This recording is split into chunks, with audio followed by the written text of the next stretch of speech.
So before I pass it over and start with our wonderful panelists, I want to just ask in the chat, what are some significant things about Congo's history, politics, or culture that stand out to you? And we're just going to just take about 60 seconds. You can type it in the chat if you would like to come off mute and say something very quickly, very briefly. We're self-aware in this space, right? You can type the word stack, S-T-A-C-K, in the chat, and I'll call on you to come off mute real quick. But what are some things that are significant to you about Congo's history, politics, or culture? And I'm going to go ahead and start while y'all put on your thinking caps. For me, it is that for African descendant people in the Americas, especially on the East Coast, the Gullah Geechee communities, for example, many of us came directly from the Congo, and we share so many cultural links with the Congo and the deep history. So, reading off what's in the chat, Gabrielle said, the history of what was essentially enslavement in Congo that resembled the conditions of Black people during the transatlantic slave trade. Zainab said, extraction. That is a shining, glowing word anytime you think of the Congo is extraction. Brianna said, current issue with extraction of Congo's natural resources. Exactly. Renee said King Leopold was a genocidal imperious. We can say that again in all caps. King Leopold was quite literally one of the worst people to walk this earth. Patrice Lumumba, yes, Patrice Lumumba. The anniversary of the assassination of Patrice Lumumba was just a few days ago, so this is very timely. I see Kim said, my knowledge comes from teaching uni geography courses related to Leopold and Belgium. Yes, for sure. There's a whole entire environmental and geographical discussion of Congo to be had because one of the world's largest lungs, the Congolese rainforest, second largest rainforest in the world, sits at the heart of the Congo. All right, as we come to a close, I'm gonna read these last two. Lou said tech is dependent on Congo's resources. Absolutely. No Congo, no technology. And that's not just for today. That's been the case for about the last, century, 2 centuries, depending on who you ask. And then Okiki, I hope I pronounced your name right, said the direct link between colonization, the exploitation we're seeing now, and the way the entire world relies on Congo. And last but not least, Marie said in relation to extraction, as Zainab named, how child trafficked labor is used in this. Yes, that's a huge part, especially when we're thinking about reproductive justice, right? So next slide. Now, I wanted to just provide a very quick timeline of 5 points that I feel are rather important. Obviously, our panelists are going to go into all of this in much more detail, but I wanted us to just be on the same page about some of these things, okay? And I'm actually going to ask someone to come off mute if you can and read that first point, the Berlin Conference. Oh, I see we got Momina and Stack. I'd like to read, please. Check. Okay. 1884 to 1885, Berlin Conference. European colonial powers carved Africa and claimed various regions, nations. Congo is given to King Leopold II as his own personal property. Thank you so much. So again, the Congo, where the British, the French, the Dutch, all of the European colonial powers are dividing, and the crowns and the governments are taking claim to different places. Congo becomes property of King Leopold himself, his individual personal property, the entire Congo state, which is one of the largest states in all of Africa. The next one is the Congo Holocaust. So a lot of people don't know this, but under Leopold's Congo Free State, at least 12 million Congolese were brutally killed. Rubber and ivory extraction dominated. It was extremely lucrative, and therefore this became known as the Congo Holocaust. At one point, as you can see in the picture in the top left, Congo had the highest ratio and amount of amputees in the entire world because if you did not meet your your rubber quotas, they would quite literally chop off your hands. Is there someone who would like to read Congo's independence? And then the next one, someone to read puppet leadership?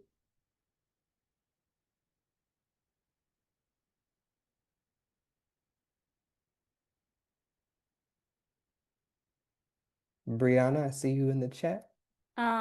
Yeah. After decades of struggle, Congo wins independence from Belgium and elects Patrice Lumumba as its first prime minister. Yes, thank you for that. So you can see Patrice Lumumba right there in the middle, that picture at the top in the center. And just 7 months after being elected to be Congo's first independent leader, just 7 months later, the French, the Belgium, and the US conspired and very brutally kidnapped, tortured, and then assassinated him.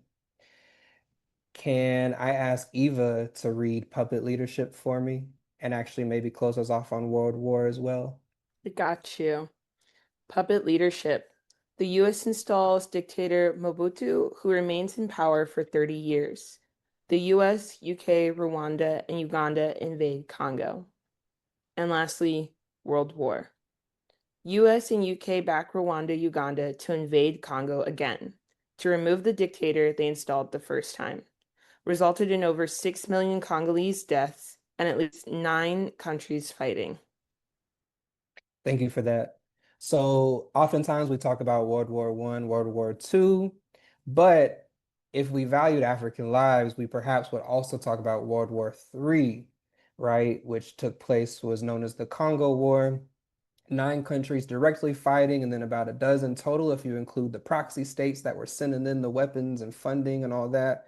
So this was catastrophic, not just for the continent of Africa, but for the whole world. And so I know our panelists will dig deeper on all of this and so much more because our timeline only went up to 2021 right here. But I just wanted to give these kind of grounding nuggets. Feel free to do your screenshot. If you're on a MacBook, it's Command Shift 4. You can take a quick screenshot. I don't know if you want a Windows. I can't help you. I'm sorry. Take a screenshot real quick. Again, we'll be sending this out afterwards. So we can go to the next slide, please. We're going to get into our panel. And as we're talking, please put any questions you have in the chat. We're going to have a Q&A session after the panel, and the panelists might also respond to some of the questions during the panel too. You never know. So just make sure you're typing in the chat and being active in the chat. So we have 3 wonderful panelists. I'm going to just give a brief introduction, but then pass it over straight to them so that we can waste no time. And so first, we have Ifa Loyin. Loyin is a paralegal, birth worker, and community advocate. She grew up in the Southeast, and she is committed to the well-being of original peoples. And then we have Bibi Ndala. Bibi is a graduate of New York University's Master of Public Health program, specializing in global public health. As a research analyst for the city of New York, she drives impactful public health initiatives. She also serves as the New York coordinator for the Friends of the Congo, advocating for social justice and community empowerment.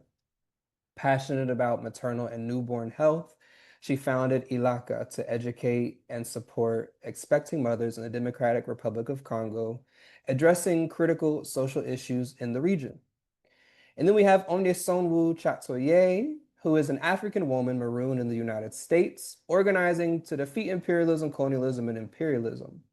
She is an organizer with the All African People's Revolutionary Party and the All African Women's Revolutionary Union, an editor with Hood Communists, a co-chair of the National Network on Cuba, and an organizer with the legendary Vince Ramos Brigade.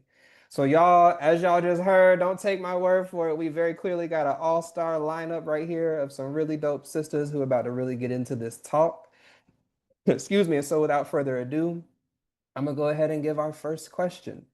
Um, if we make sure we got all of our panelists highlighted at the front, because we didn't want to see y'all's beautiful faces. Yes. All right, so we'll go ahead and get into it, y'all. And again, remember, any questions that arise, put it in the chat. The more lively the chat, the better. So I want to start with some history. I know that I just gave a very broad overview of some key historical points, but I'm wondering if perhaps starting with you, Ifa, if we could maybe just talk about what are some key events for you that mark Congo's fight for liberation and that kind of shape the current genocide in Congo. any major history points that you want our audience to understand or that you want to touch on, and we can just start there.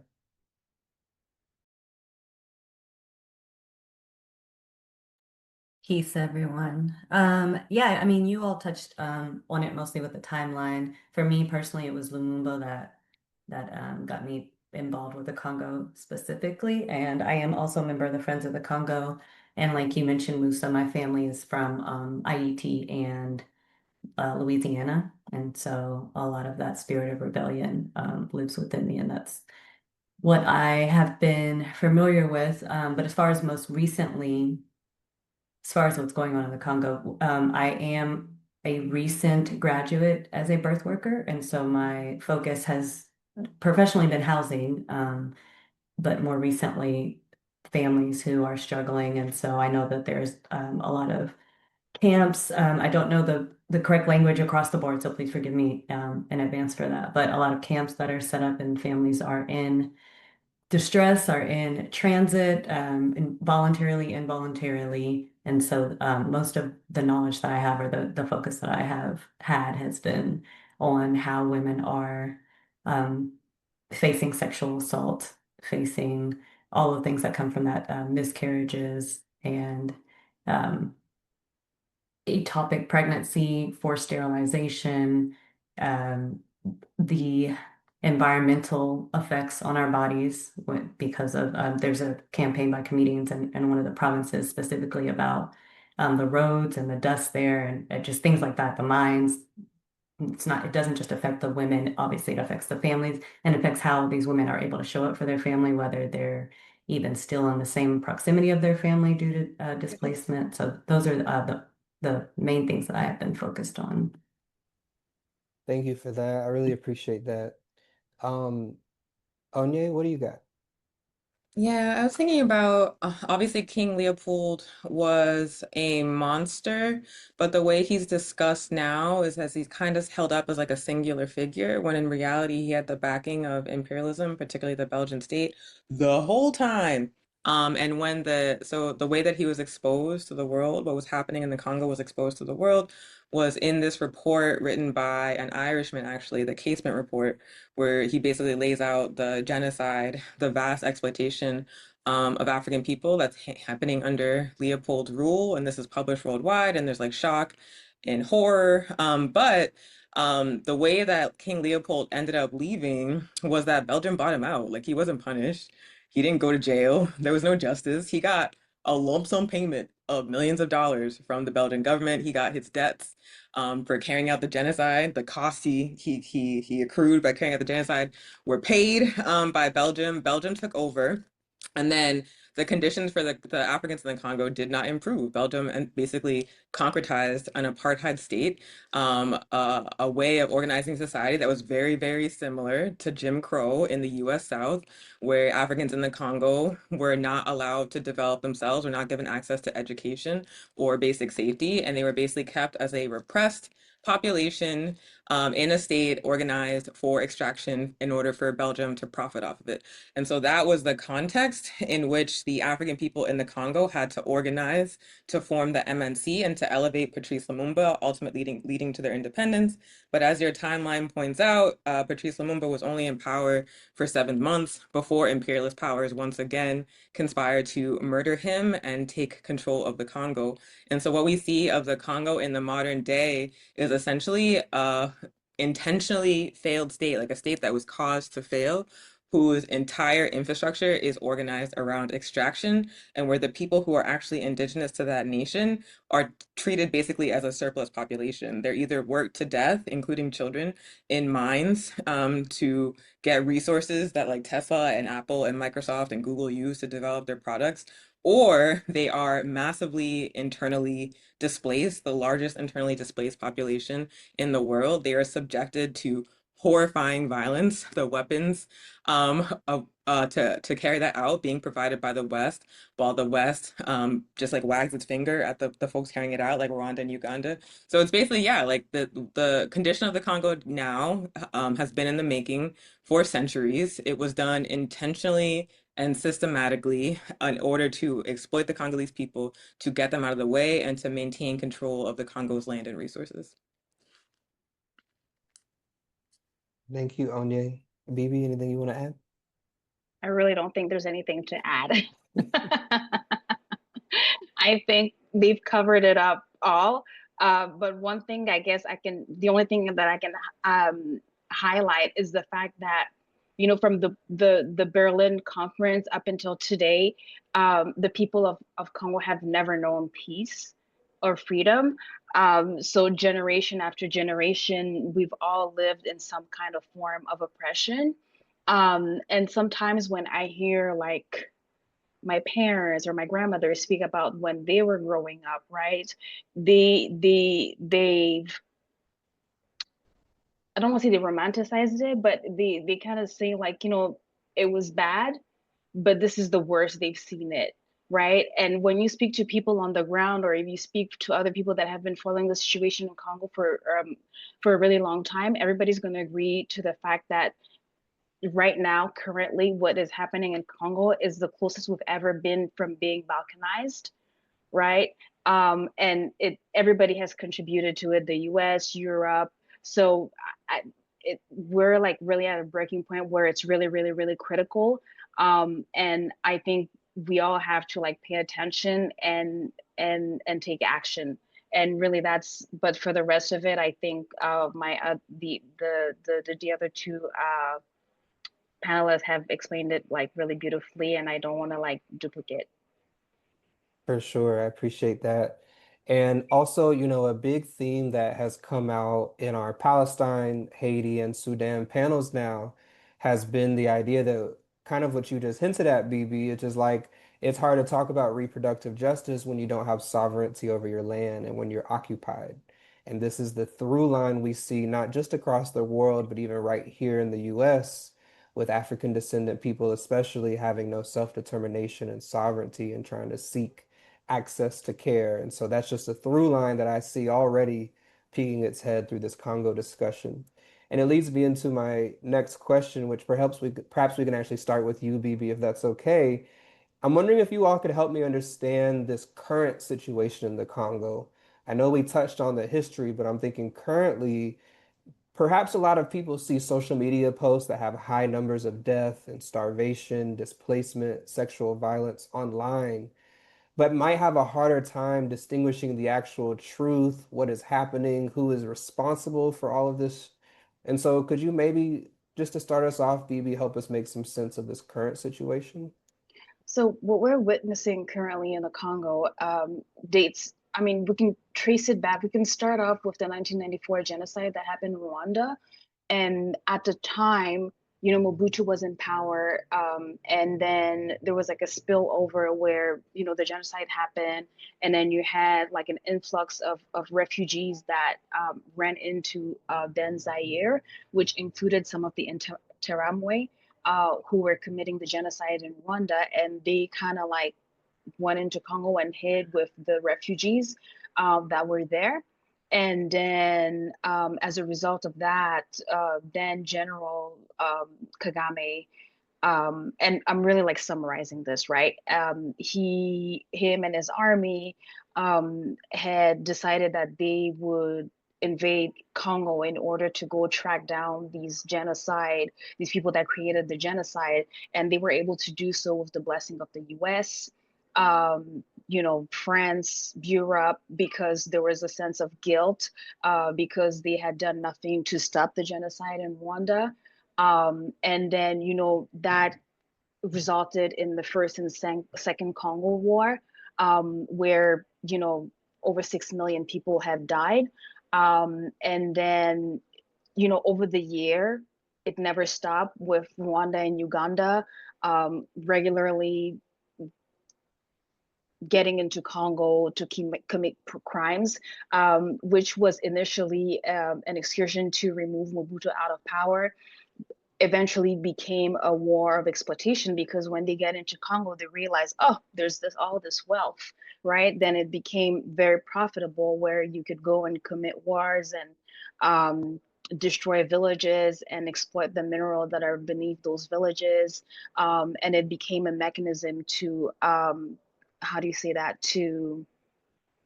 um, to fund the war. Um, and then over the year, you have these militia procs that are basically funded, militia that are either funded by Rwanda, Uganda, who are also in, backed by either France or Europe, UK, and all these countries. And then, in 2008, 29, you had M23 that was formed, but was like also remnant of other rebels. Um, and then they were defeated in 2012. Um, and I remember at the time, we were told that then President Obama had made a call to Kagame to tell him to get his troops out of Congo, or else they would freeze U.S. aid to Rwanda, and that's part of the reason why they kind of like retreated out. So you can see the direct implication or influence that U.S. has to do with the destabilization of Congo, and then in lately in 2021,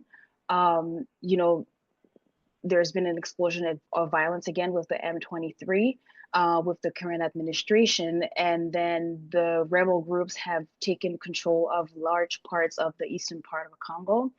And there was a report, I can't remember from which organization, that was saying like ever since the violence started again in that part of the Congo, the Rwanda's revenues from minerals have like skyrocketed. Like it's the most they've made money out of minerals that everybody knows they don't have. And there have been upstream companies, right? That tech companies that I can remember the name of the company that was directly connected as buyers of the minerals that are being extracted by the M23.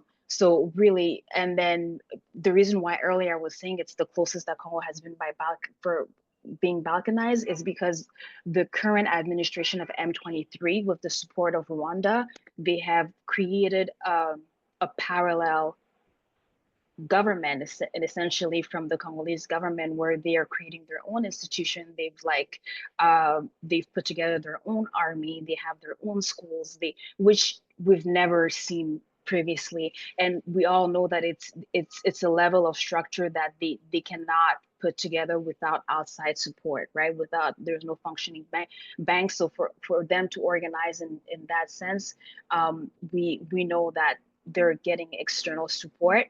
And then obviously there's the U.S. broker deal that are ongoing, the peace deal that's meant to formalize the exploitation of minerals and give the U.S. access to Congolese mineral in formalized way. Thank you for that very thorough breakdown. This is why one of our panelists, Onye, always says we got to pay attention to the primary contradiction underlying underneath it all. And you just broke that down perfectly. I'm going to pass it over to you, Ifa, to see what you would like to add to kind of help us understand and think about this current situation. Yeah, I definitely don't think I can get as thorough as Bibi, but I will share a little bit more about some specific things that have been going on over the last month or so, I will say. There's been some journalists that have been assassinated and imprisoned because of what's perceived as, opposition to M23's media, I guess, cohort.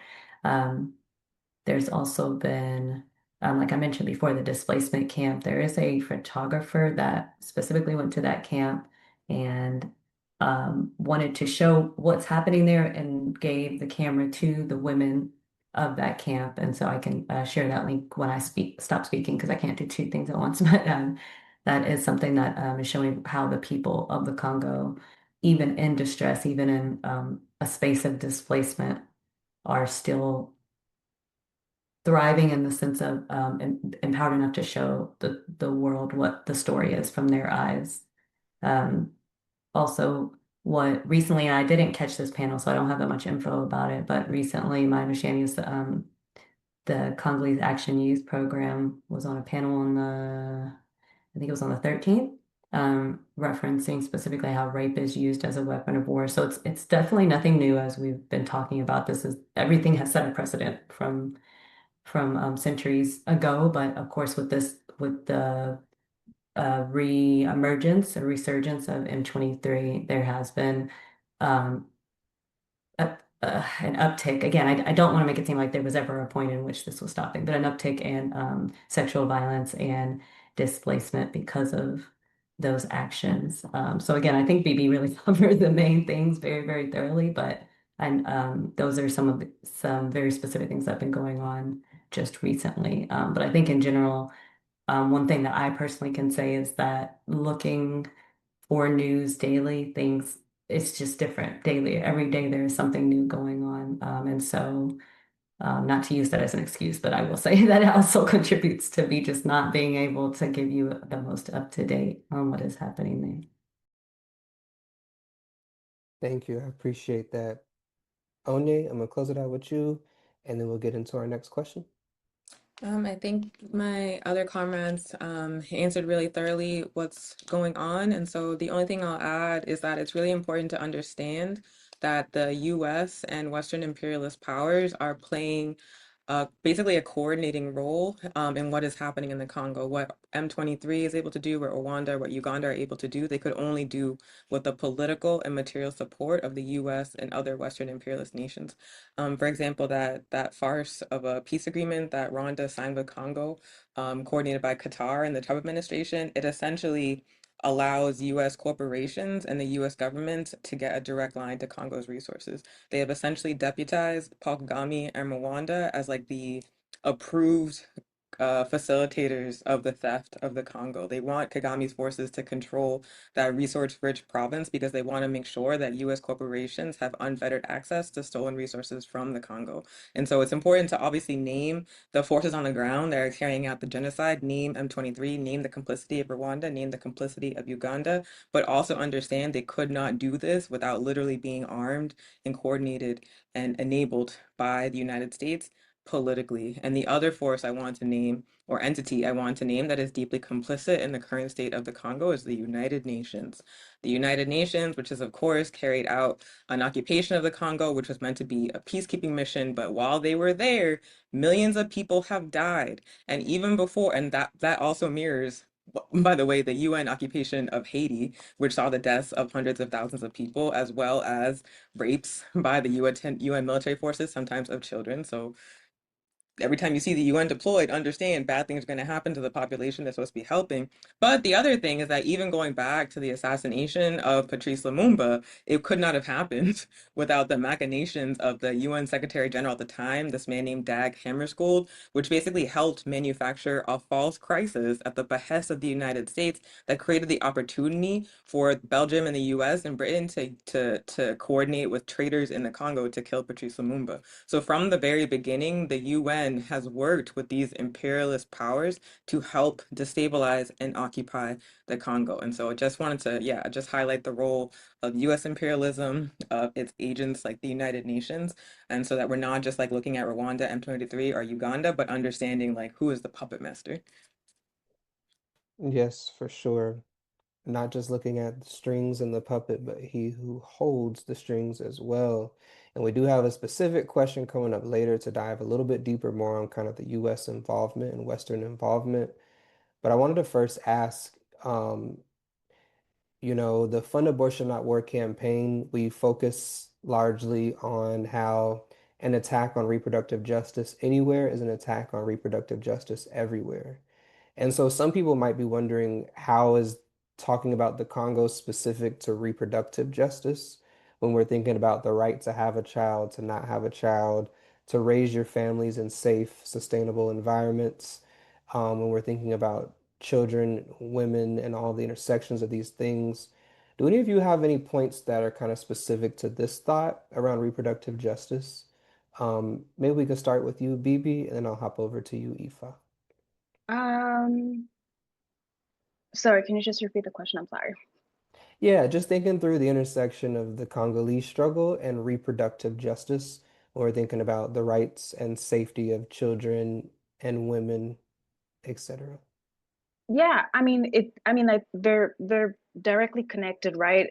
Because the erosion of reproductive justice in DRC, it's not an isolated crisis, right? It's a direct reflection, or I can say an extension of global systems of oppression that also harm people here or in Haiti or in Palestine. So it's the same system, right? It's global, and we're seeing it in these specific countries. So they're not isolated. Everything is kind of like connected, you know, and it's done through imperialism, you know, resource extraction, patriarchal violence, and I believe, you know, the campaign's core principle, like you say, an attack on reproductive justice anywhere is an attack everywhere, right? And they're all connected. And I think, as we were talking previously, we've mentioned so many key players that are like the US, Europe, the UN, and these are like global stakeholders that have their hands in issues and violations a bit everywhere. Um, so when I don't know how to best explain it, but like when bodies are weaponized in one place, um, it reinforces norms and structures that enable similar attacks elsewhere, right? And and you know, in the chat I put, like, since in the first 4 months of this year, there have been 67,000 women that have been raped in the areas where they are there's fighting or war. I don't even know how to qualify it anymore at this point. So for instance, the rapid sexual violence in DRC, you know, it becomes a tool. It becomes a tool to defeat the populations in Congo, to demoralize them, right? Because of the culture and the way that we live in Congo, you know that when you rape a woman, she's probably going to be, you know, chased out of her community. So now you're destroying communities, you're destroying families, you're impacting their ability to reproduce, to make the decisions about whether or not they can, like, women that get pregnant in a situation of war, they don't have a choice but to keep that baby, regardless of how they feel about it. They don't have a choice. They don't have the ability to live in an environment that's safe for them in order for them to make decisions. And I think those are all related. Um, and it also helped perpetuate cycles of violence and poverty and control over communities. I'm not sure how else to better explain it. No, thank you for that. That was a great explanation. And I know, Ifa, you as a birth worker, I'm wondering what your thoughts are on this. And also, even when we're thinking of kind of the conditions that one needs to safely give birth, also has to be considered. But go ahead. Yeah, absolutely. And also I'll pull on my knowledge, like working in housing. So of course, things look different depending on where you live. Well, I serve people in the Atlanta area, so it's mostly a, urbanized area. There's MARTA here, access, like the transit is fairly connected, but that's a whole other conversation. But in any event, that's different than when you're in the middle of a war zone. And not to say war zones don't exist elsewhere. I will say working in certain apartment complexes here are quite literally what I would consider a war zone as well. But this idea of, like, you don't even have a place to lay your head, you're in the midst of, like Bibi talked about, you may be chased out of your, or maybe not physically, but maybe culturally chased out of your community. And so you don't know where you're going to lay your head. This may not be your first um, experience with sex. You may already have been raped. You may have been a mother already. So then you're thinking, how am I, if you do become impregnated by the situation, how am I going to take care of my family? Where are we going? Is my child, and again, this may be very fantastical or specific, but is my child someone who was working in a mine? Are they also a victim of rape, whether they're male or female, or assigned male or female at birth? There's the environmental aspect of it, the generational aspect of it as well, because we know here, at least, and I would imagine it's the same everywhere, that the environment that your grandmother was in affects how your pregnancy will be, and that's 2 generations back. So thinking about all of these things we talked about, the timeline and the grandmothers, even the romanticizing that was mentioned, that affects how someone may look at what has occurred. It may be a desensitizing of it as well. If your mother or your grandmother dealt with it and expresses in a way like this is something that you may have to deal with. So there's the mental toll on it. What Bibi talked about, the lack of access to care when you're in labor, it's different for everybody, but it could last up to 40 something hours, or it could be a matter of a few minutes. If you've given birth again, a baby may slide right out, and you may not be in a position to where you're safely giving birth, you're breastfeeding, you're trying to keep a baby quiet, potentially hiding from someone. So there's factors like that. I can't even imagine having all of the things that you need to take care of a baby and that already being a very difficult time in life, and then adding on top of it being literally in a war zone. So those are main things I think about, and especially as I said, housing, since that's something even here in Atlanta, it's very difficult for a lot of people to just maintain that for several other different types of reasons. Yeah, thank you so much for that thorough breakdown. Um, Onye, I'm gonna pass it to you real quick in the interest of time, but I know you got something to say on this question as well, and then we'll hop on to our next question. Yeah, the main thing I wanted to say is that what we see in the Congo is the reality that when we talk about imperialism, when we talk about war, which includes not just like boots on the ground, mercenaries and soldiers killing people, but also economic warfare like sanctions, which literally starves people to death. We see that the people that feel it the worst and the fastest are people that bear children, our parents, our children themselves, our elders, our disabled people. So that's the reality of the Congo, and that's the context in which we have to understand why like this systematic sexualized violence and exploitation of children is happening. And the other thing I wanted to say is that there's like a remarkable number of NGOs working around women's health and reproductive justice in the Congo. And that's not to say that that work is not important, but it's like it's only treating the symptoms of the problem. It's like I'm trying to think of a metaphor, but I don't got it. But basically, unless you address the broader context, like the broader causes of the destabilization of the Congo, all the reproductive justice work on the ground that you do is not going to make a fundamental difference. You have to address the cause of the problem, and that is imperialism. That is like creating these conditions that are victimizing birthing people and children so acutely. Yeah, thank you for that. Um, just to put some numbers to it, they estimate that roughly 18% of all Congolese children work in a form of child um, slave labor, essentially, and is for the minerals, right? So copper mining, cobalt, tungsten, coltan, these are the materials that it takes not only to fuel the laptop you're watching this on, the cell phone you're coming in from, but also when we think of war, when we think of the weapons that it takes to manufacture war around the world, it's quite literally the pillaging of Congo through child labor. I mean, imagine tens of thousands of children in the US being forced into mining operations. We would never stand for that. But when it's happening in the Congo, it's behind closed doors and we pretend that we don't see it. And speaking of war, more broadly, but war, and as Onye said, imperialism, it actually leads me into my next question. So, because of course the Fund Abortion Not War campaign is about not war, the not war part of things, I want to ask how has U.S. and Western imperialism played a role in this war displacement and the genocide in Congo? And then also because this campaign, of course, is inspired and related to the Free Palestine movement, are there any concrete connections between Congo and Zionism or Israel that you see as well? So I'm gonna let you either Onye or Ifa. I saw both of y'all vigorously nodding your heads, so I'm gonna let one of you choose whichever one wants to go first. Um, and I'll put the question in the chat as well. Anya, I feel like you be coming with more facts and names. The main reason why I nodded is because I personally believe slash know that Zionism is the way to understand everything that's going on in the world.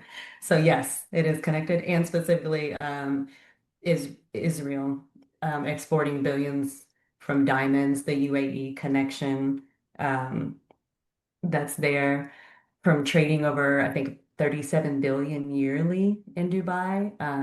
They're using African diamonds, repackaging them and reselling them basically. But yes, anywhere that that a Zionist can profit, they are going to profit. Trump, I hate saying his name out loud, but that man, he is going to find any puppet that he can. I I think just to answer your question, yes, I think that Israel does have a hand in it, or Zionist connection is there and has been for some time. Also, I think Anya, you were the one who mentioned the UN. There's never going to be a peacekeeping effort that doesn't have some ulterior motive in my mind. So I don't trust any European of any descent in on African land personally. That's just my personal opinion. I'm not representing anyone else when I say that. If I don't know if I can go, or if Anya, you wanted to go next. Sorry. Please go ahead. Oh, so I was going to say, this is, you know, how has US and Western imperialism play a role in this? I think this is kind of like a supply and demand. You know, in the West, there's a high demand for technology. There's the war, you know, there's this Cold War between China and the US about, you know, green energy. Because right now China has control of most of the mineral sites in Congo. They've signed very lucrative deals with the previous administration, with the Kabila. And now with, you know, the Biden administration, they're a little bit more moderate, but with Trump, he's a little bit more aggressive in his approach in accessing the minerals in Congo. And he's pretty much willing to do anything to access it. Um, so so you know, in the current situation, this is how the Western imperialism are playing a role. They're it's like the new Berlin, right, conference, where people are trying to control the country's mineral. And I also want to highlight another key thing, one for European leaders, right? A lot of Europe was dependent on the mineral in Ukraine, and with the war between Ukraine and Russia has essentially taken control of a lot of the minerals of Ukraine. So Europe, or UAE, or whatever we call them, you know, we know they don't have a lot of resources in Europe, and France has been losing a lot of access of, whether it's in West Africa country, Burkina Faso, Mali, and all these countries, they're losing access to those minerals. So the European countries, they're extremely desperate to access minerals, and they see the minerals in Congo as essential to their survival, right? So you have all these stakeholders that are like really dependent and are just thirsty for the minerals of the people in Congo. So their survival also as nations and as country are dependent in accessing those minerals. And that's how they are in you know, invested or behind what's happening in Congo, right? It's like also a fight amongst them. Europe, because now the US has positioned themselves as US first, so they're not necessarily looking after European interest. And then Europe is also trying to position themselves because of what's happening with the Russia and Ukraine war. And then you have China that's also wants to maintain their control of what they have. So that's how they're playing a role in that war. And as it relates to Israel and if there's similarity with Palestine, you know, Rwanda has copied a lot of the things that Israel has done. You know, they have a memorial that's exactly the same as what they have in Israel.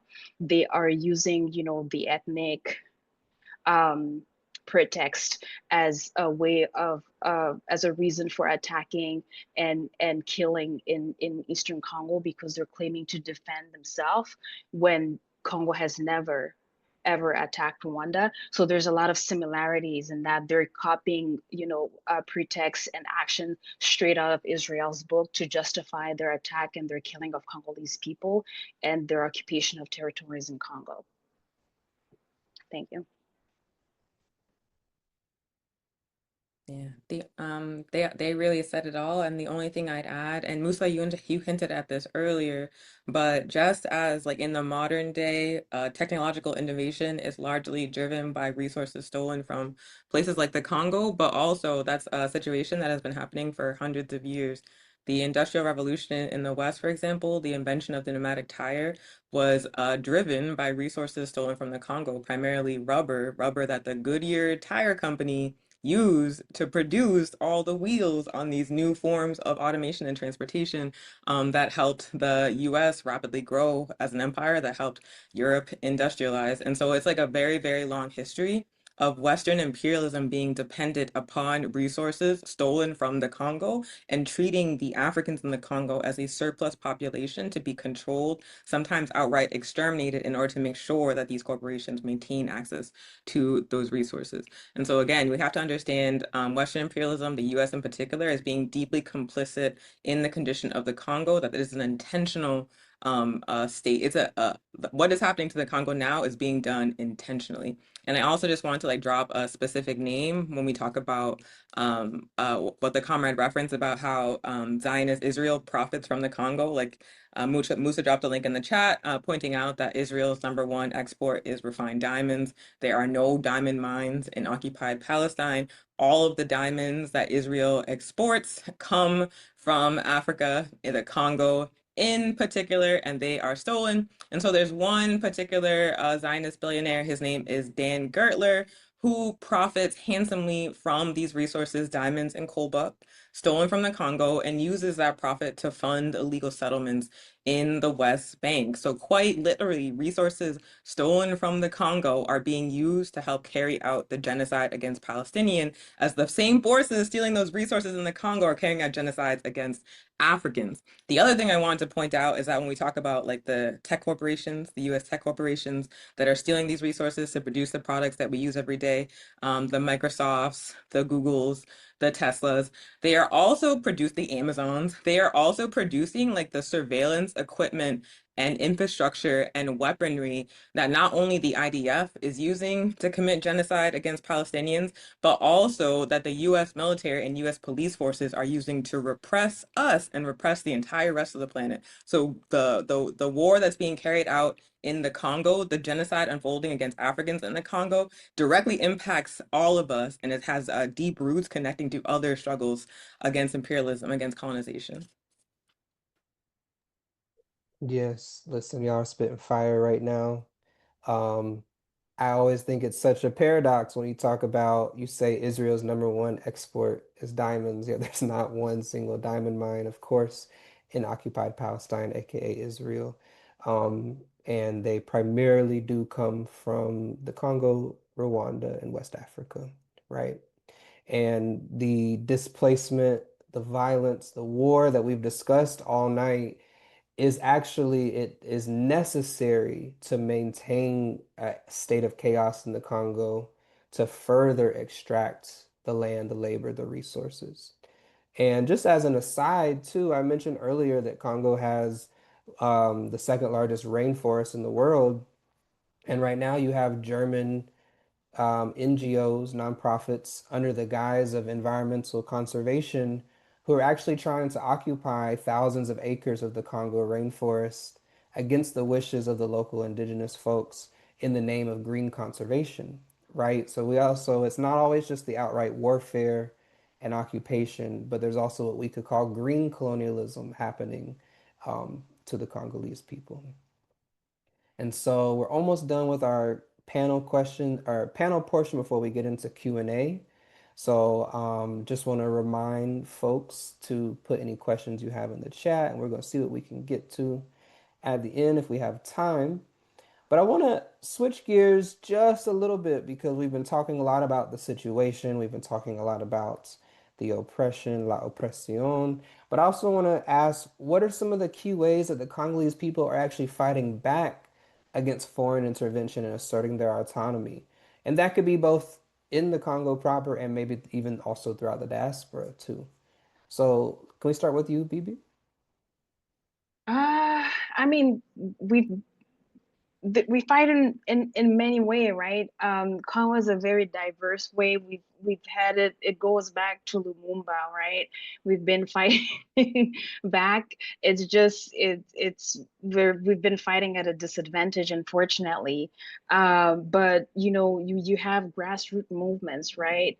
Such as Friends of the Congo, and many others that have been fighting back, whether it's a lot of Congolese activists, advocates everywhere in the world that trying to educate and raise awareness about the situation, and just trying to counter the narrative and foreign back words. In Kinshasa, a bit everywhere in the Congo, we've had protests. There was we thought we were at a critical point when we were successful at removing Kabila, but Kabila being removed out of power was a result of a lot of protest, a lot of direct actions against because Kabila had heavy support from China, so there was a lot of demonstration. Like we had I think that was one of the parts where everybody came as one person. We were like, and he needs to leave. So, that was a form of fighting back.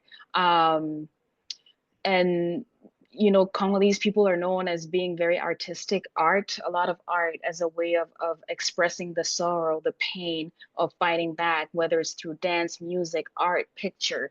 Over the years, it expression art, artistic has been way of fighting back.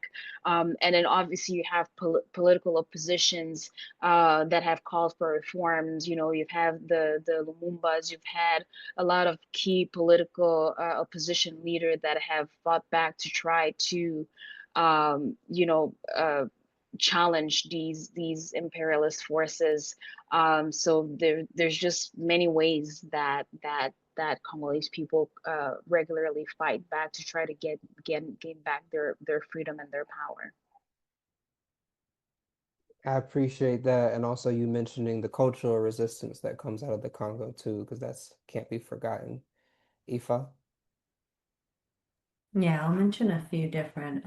Justine Masika Bihamba, I think I'm saying her name right. She co-founded the Synergy of Women for Victims of Sexual Violence, and she's um, made a huge push for prosecution against sexual violence. She's had threats and attacks against her, but she's, from what I understand, stayed committed to speaking up, and I think even has been fueled by knowing that that silence, similar to Miss Fannie Lou Hamer here. Um, Also the displacement camps that we mentioned earlier, the art, the photography, to show what's going on. There are organizations outside of the Friends of the Congo, like the Pansy Foundation or Panzi Foundation, and Journalists in Danger that denounces M23. And I think I mentioned earlier the CAYP, the youth program as well that's there, and I can put their link in there. Also, the Congolese people were part of who presented the complaint against Apple subsidiaries because of the extraction, and even though that case wasn't quote unquote successful, depending on how you, I guess, define success, it does continue to highlight that we are exploiting and using these resources for our everyday use. So I think that's very important too, to continue for that to be continued to be highlighted. Onye. Yeah, the only thing I'd add, and these are wonderful answers from my co-panelists. Only thing I add is just like to shout out the masses of the people in the Congo who have been continuously engaging in resistance against the puppet masters. Like there were protests earlier this year in Kinshasa where they were burning the U.S. flag. I know that's right, and they were outside like the Belgian, the Belgian, French ministry or embassies, the Rwandan, Ugandan missions, like very, very clearly identifying the source of their problems and taking organized action against it. And so it's very, very important to like uplift the resistance efforts of the Africans and the Congo because they are the ones that are going to liberate the Congo. It's not going to be a United Nations occupation. It's not going to be an NGO. It's certainly not going to be the United States. It's going to be the organized masses of people in the Congo. And that's true across the African continent. Thank you. And we Thank got you. punished for it too, right? Can you say a little bit more about that?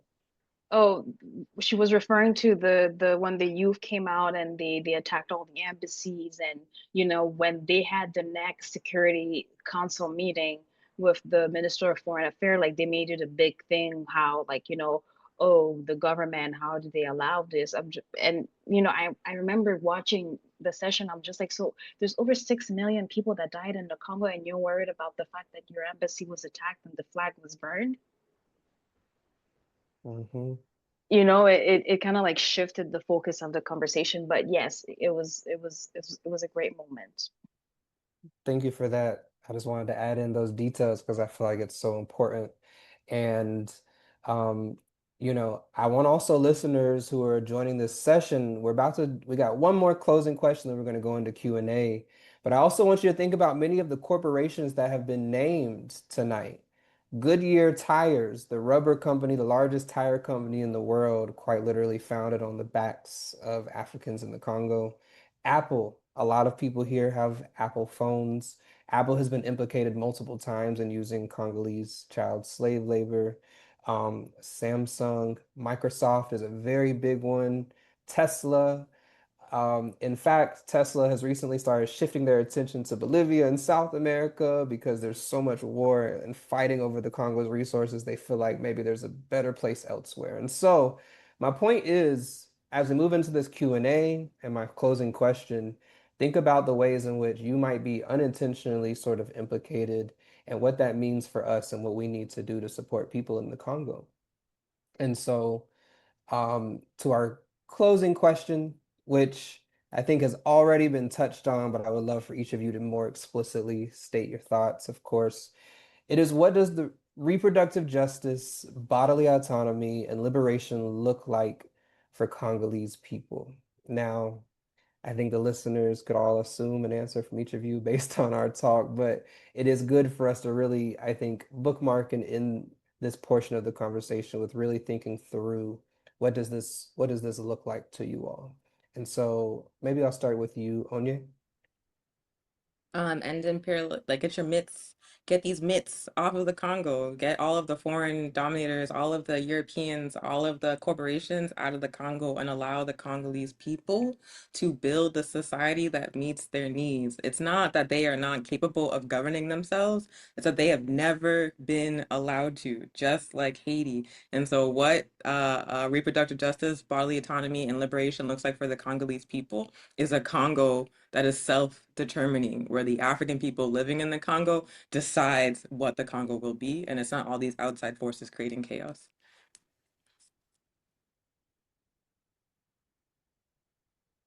And if either one of you want to go next, y'all got it.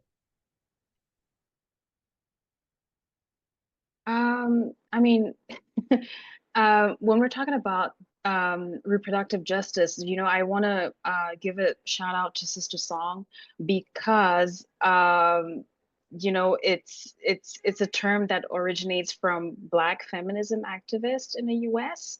And it became like a global concept. So I do want to acknowledge that. And it also speaks to how all of this is connected. But for Congolese people in particular, when we speak about violence, rape, and all the atrocities that have taken place in Congo, these ideas look like a Congo where bodies are not a battleground, right? It's not a tool where choices are respected.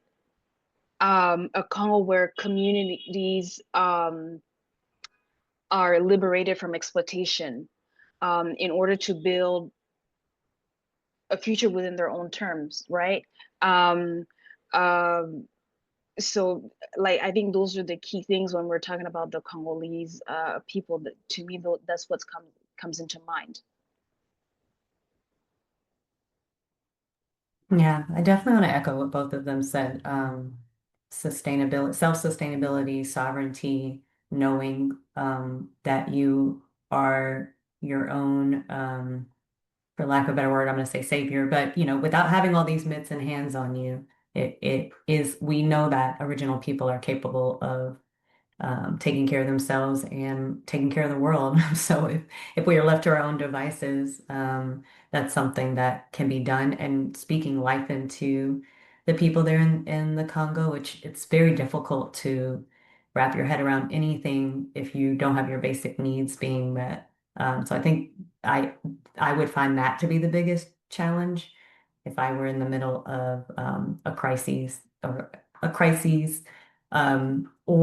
displacement. It would be hard for me to wrap my head around, say, sustainability, especially if generations before me haven't been able to show that to me. So I think what would be really important is that empowerment, knowing that they are not alone. I don't want to speak on their behalf, but I would imagine knowing that there are people in other countries and other parts of the world that are truly keeping their eyes on there, not just Palestine or anywhere else that may be a little more publicized. And I also think having access, I mean, the very basic stuff, and it seems like a given, but just having access to basic care so that you can feel comfortable knowing your body, making informed decisions about your body and your family planning, or if you choose not to as well. So yeah, I think that the theme of sovereignty, autonomy, is what I would say would be most important. Thank you to all three of you. Can I get fire emoji reacts, please, in the chat, or hit your reaction button and give some fire emojis as we close this portion and go into our Q&A. Thank you, Sumaya. Thank you, Brianna. Thank you, the other Brianna. Thank you, Lou. This is the time to give some fire emojis in the chat and in the reaction, because even though we just touched on the surface of many different topics, this was such a great overview, especially for those of you who came in here at the beginning and said you only know a little bit about the topic or you weren't very familiar. I'm hoping now you understand that there are many different threads that you can follow and unravel a whole world of information about the Congo and how it relates to you quite literally right here in the US on your cell phone every single day. And so we're going to go into a Q&A.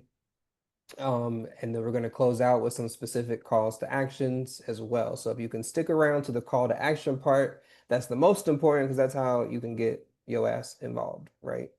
And so we got a few questions in the chat. And due to the interest of time, we can only answer a few of them.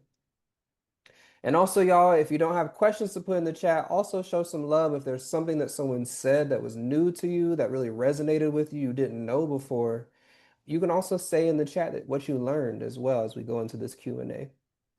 So first off, I want to ask this question, and anyone of you panelists feel free to hop in. It's, what are your expectations of comrades in the US who are desiring to help with the movement for a free Congo? I mean, we've been doing a lot of advocacy. Um, you know, um, Back in June, we hosted a delegation of women that came from Congo to engage the US government and, remind them of the importance of including civic society voices and women in any processes or any discussions that involves the Congo. We always remind people that it's within your reach to reach out to your representative and ask them questions about what they're doing, the decisions that they're making, what is it that they're doing to, to make the US government accountable about what is happening in Congo. And as far as companies that are involved in Congo directly, fueling the war, people that are government employees or in unions, a lot of the funds for employees, some of them are contributing to these companies. So it's other areas of putting pressure and asking questions. So there's a lot of things that you can do. You can call your representative. You can pressure these tech companies. There's a lot that we can do within our reach.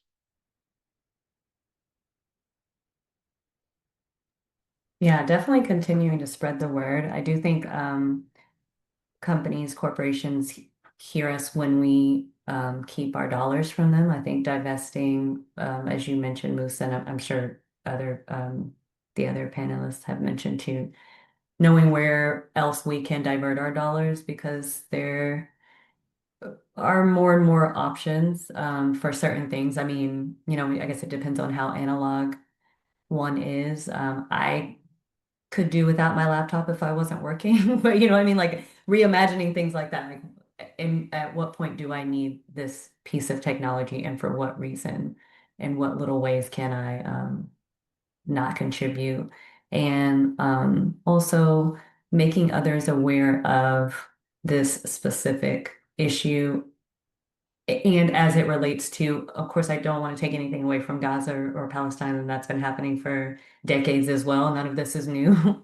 I want people to also and realize that it is happening in different areas of the world so that um, the little bit of energy that we do have outside of capitalism stripping us all day, I want people to be able to understand there is not just one area of the world that is dealing with plight, and it is not new information. So I think that that knowledge and the divestment of one's dollar or currency is really important.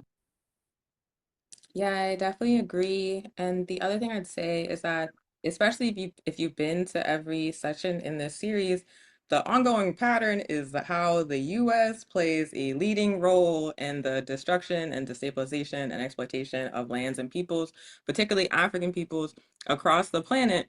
And we live in it. We live in the belly of the beast.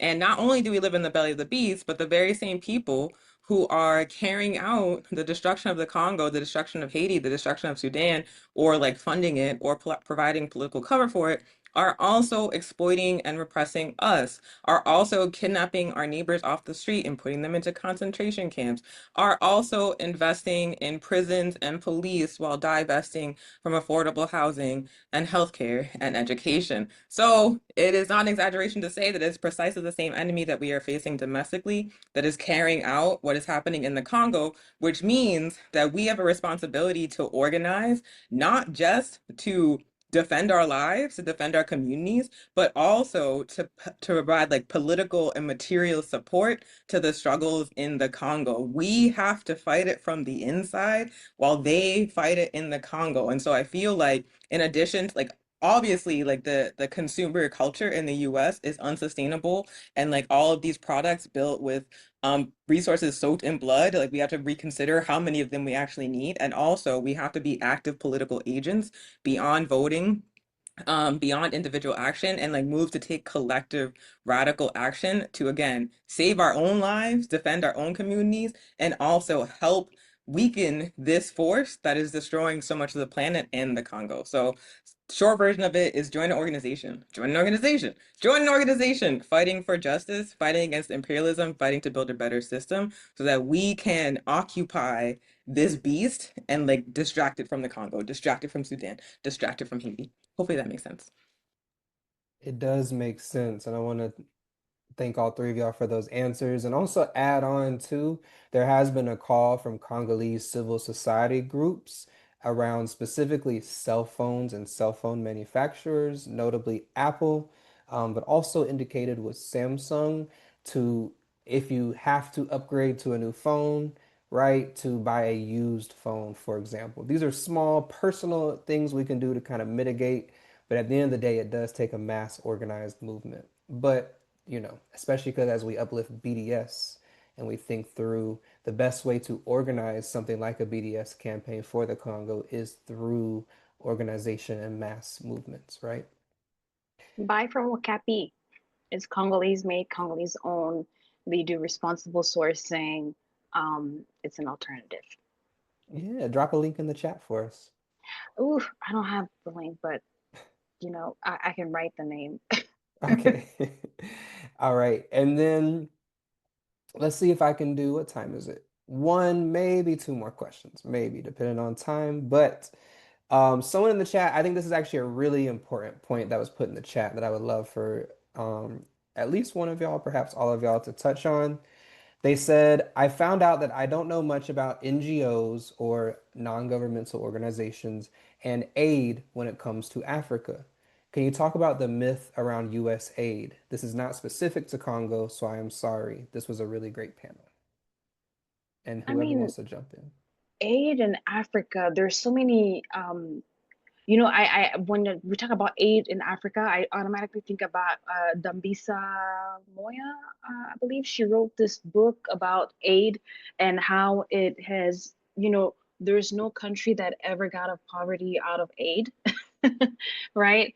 And then aid is just it was basically another system of oppression where countries were given aid, and then by the time you realize it, you owe so much money that you have no more control, you have no more leverage, and you know now they control you, right? And we've also seen it recently with China, where China was giving out aids to like Angola and all these countries. And at some point, I think I read an article, because the country owed them so much money that they were controlling their port now as part of a way of paying back the aid. It's another form of control. And then in Congo, I've spoken to grassroots organizations that have received money from USAID over the years, and it's often used as a tool of, how do you say it? I don't want to call it diplomatic tool, but essentially as a way of like um it's another tool of oppression where you're taking money with them, but it comes with strings attached to it, or it you know it's, to me, it's another tool of oppression. Nobody, there's no such thing as free money, right? It everything has something in with some sort of expectation in return.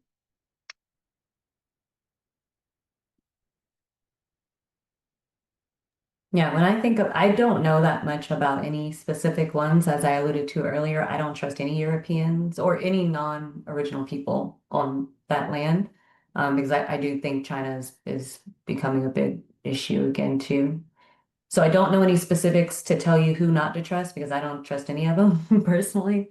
And it reminds me of missionary work, like Bibi was just kind of mentioning. There's always some strings attached. I don't think anyone has any positive motive that comes into the Congo. And so when I do my personal research, I'm usually asking people I know personally, or asking within the organizations I already know, like the Friends of the Congo. I would want to know from them who is trustworthy, who would I donate to. Even when there are things like the floods and things going on in the Congo, I usually try to think of who's in my personal circle, which is another reason why we should all remain connected and knowledgeable about what's going on the ground, so we're not being misled, or any efforts of aid that we may be providing aren't curtailed and just contributing to further oppression. Thank you. I wouldn't add anything else. When I initially heard the question, I thought folks were talking about USAID, the U.S. Agency for International Development, which is like a governmental organization. It's basically a front for the CIA, straight up.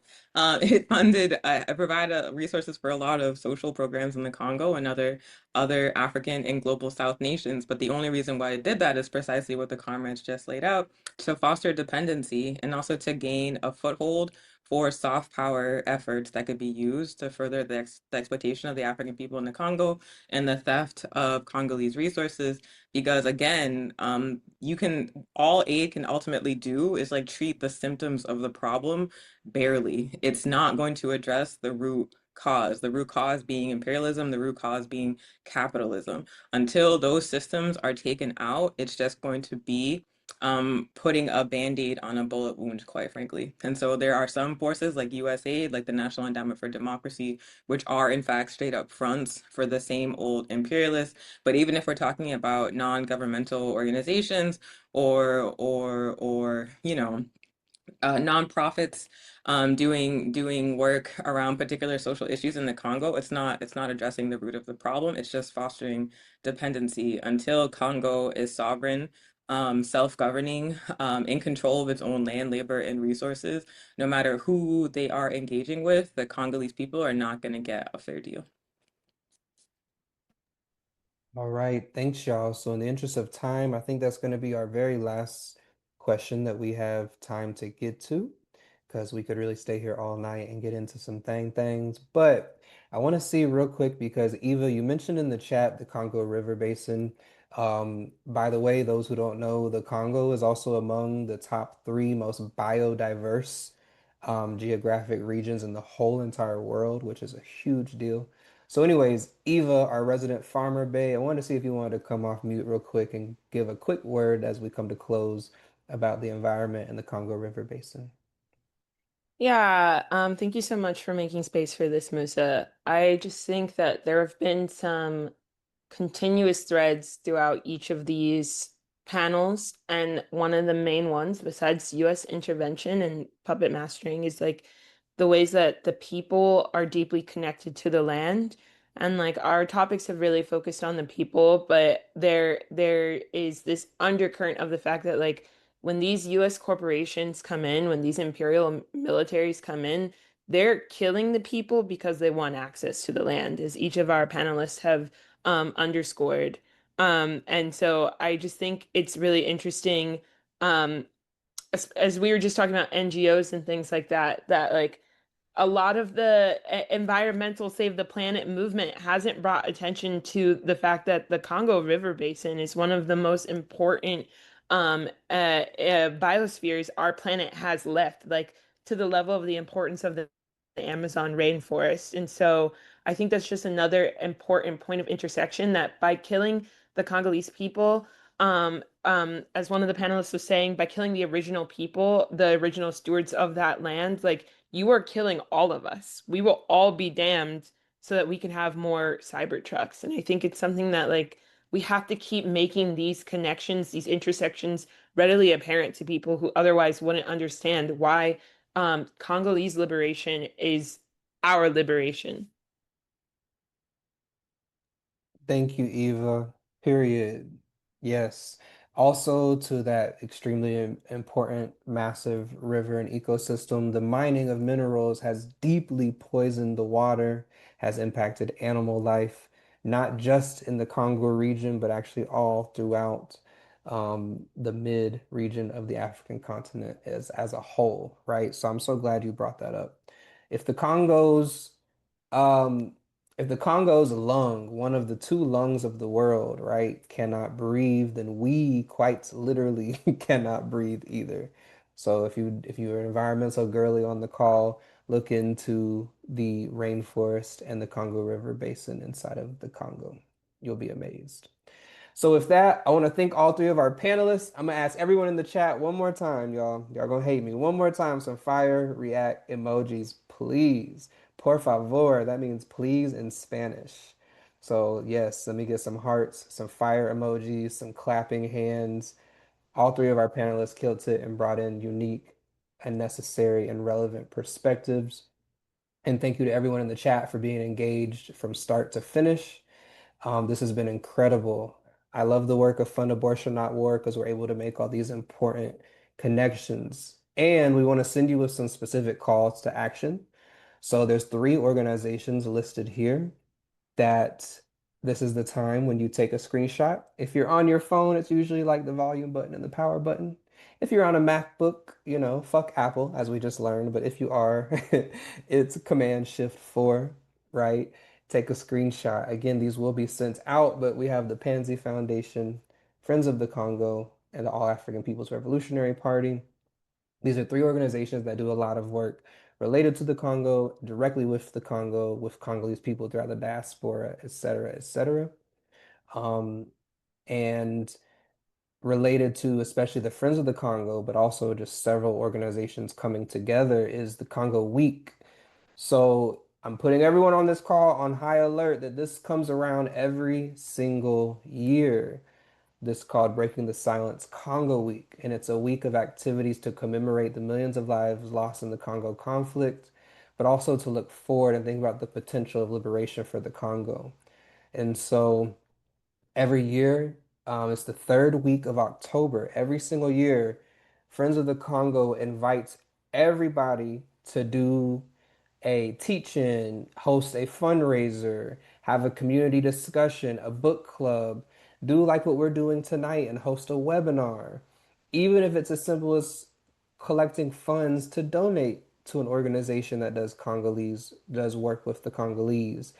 Congo Week is a whole entire week in which we want to dedicate to the liberation of the Congo. So that's when you make all the connections, you do your events. If you're a protest kind of girly, go put on your Doc Martens, Doc Martens with your blue hair and bangs and go out and hit the streets. Whatever it might be, Congo Week is like literally every year. There's no excuse. If you're joining this call and you hear my voice, and you're with a reproductive justice organization or you're with an abortion fund, whatever it might be, you now have officially no excuse to not do anything at all for Congo Week. And so, again, that's October 19th through the 25th of this year. And then it'll be coming around next year as well, unless Congo is liberated before then, of course, right? Inshallah. And then if we can go to just the last slide. Um, I just want to remind people again, this is the Fund Abortion Not War campaign that's come together to put on these now. We've had our fourth phenomenal workshop teach-in. You can support this campaign by purchasing t-shirts and stickers or doing a direct donation. So you can purchase some of the t-shirts and stickers at the shoutyourabortion.com website. You can also go to Fund Abortion Not War or my favorite, abortzionism.com to support and donate directly there as well. Let's continue to make these connections continue until we see liberation and reproductive justice for all, not just for a few. And we're out. Peace, y'all.